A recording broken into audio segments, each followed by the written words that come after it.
Bihar board कक्षा 10, ठीक है, क्या है कि बिहार बोर्ड कक्षा 10 में जितने भी महत्वपूर्ण प्रश्न हैं, सबसे ज़्यादा प्रश्न आने वाले अध्याय 2026, यानी कि सबसे ज़्यादा कौन कौन से अध्याय से सबसे ज़्यादा प्रश्न आते हैं आपके एग्जाम में, आपके एग्जाम के लिए कौन सा जो है चैप्टर जो है सबसे अधिक ज़रूरी है, वो सभी हम जानेंगे इस वीडियो में।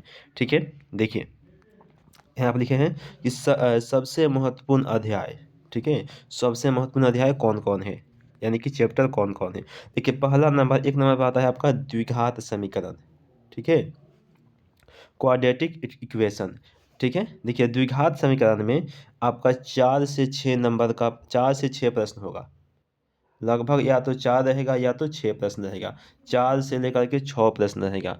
और ये जो 4 से 6 प्रश्न रहेगा, इसमें आपको ऑब्जेक्टिव भी रहेगा और सब्जेक्टिव भी रहेगा, ठीक है।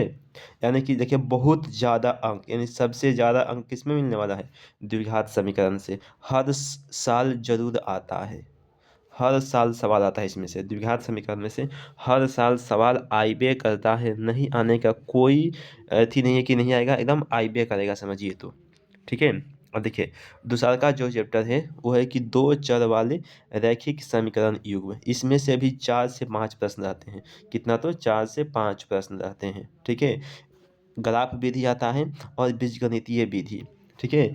आपको ग्राफ ग्राफ बनाना आपको हर हाल में सीखना ही सीखना है, क्योंकि अगर आपको ये आता है तो समझिए आप 5 नंबर आप आसानी से लेकर चल जाएंगे, 5 नंबर आपका इस ग्राफ से बन जाएगा। ग्राफ अगर आपको आता है तो 5 नंबर आप समझिए कि आपके खाते में 5 नंबर रखा हुआ है, कोई मार का लाल नहीं काट सकता है आपको 5 नंबर, ठीक है। अब देखिए तीसरा में आता है समांतर श्रेणी अर्थमेटिक प्रोग्रेशन, जिसको एपी बोलते हैं ना। इसमें से 3 से 4 प्रश्न आते हैं, 3 से 4 प्रश्न इसमें से रहेंगे आपको, और इसमें एनवा पद, एन पदों का योग, ये सभी जो प्रश्न हैं आप याद रखेंगे और इनका जो सूत्र होता है याद रखेंगे, क्योंकि इसी में से प्रश्न आपको पूछेगा।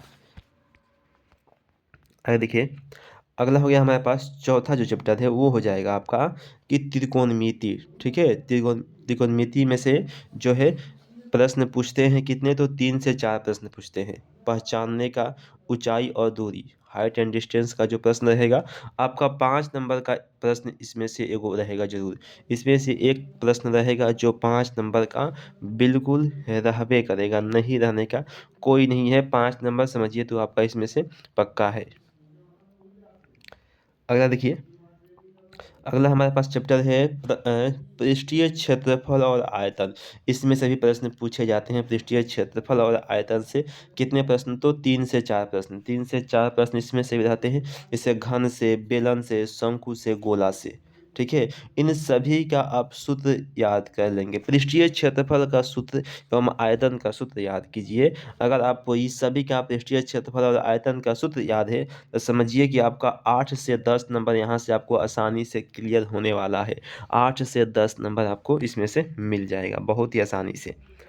अगला आता है हमारे पास सांख्यिकी यानी स्टैटिक्स, इसमें से 2 से 3 प्रश्न आते हैं, 2 से 3 प्रश्न इसमें से रहता है हर साल और रहबे करेगा, जैसे माध्य रहेगा, माध्यिका या बहुलक, इन तीनों में से प्रश्न गारंटी है कि पूछबे करेगा। माध्य, माध्यिका और बहुलक, आप इन तीनों का सूत्र आपको याद रखना है। अगर आपको सूत्र भी केवल याद है तो समझिए आप आराम से 5 नंबर इसमें का बना लेंगे, केवल सूत्र से बोल रहे हैं, ठीक है।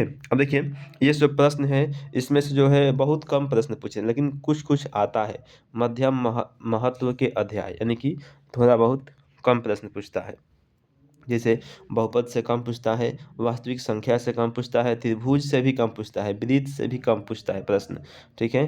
प्रायिकता से भी प्रश्न, यानी कि एक से, इस सब में से 1 से 2 प्रश्न पूछता है, बस 1 से 2 ही प्रश्न इसमें से पूछता है, बहुत ज़्यादा प्रश्न नहीं पूछता है। बहुपद से भी 1 से 2 प्रश्न, 1 से 2 प्रश्न, ठीक है। इसलिए आपको हम इधर बता दिए हैं कि सबसे अधिक प्रश्न कहाँ से पूछे जाते हैं, ठीक है। चलिए अगर आपको इन्फॉर्मेशन अच्छी लगी हो तो प्लीज़ आप लोगों से रिक्वेस्ट है कि आप लोग हमारे वीडियो को लाइक ज़रूर करें, और चैनल पर पहली बार आए हैं तो चैनल को सब्सक्राइब ज़रूर करें, क्योंकि आपको एग्ज़ाम की हर एक जानकारी आपको मेरे चैनल पर मिलती रहेगी।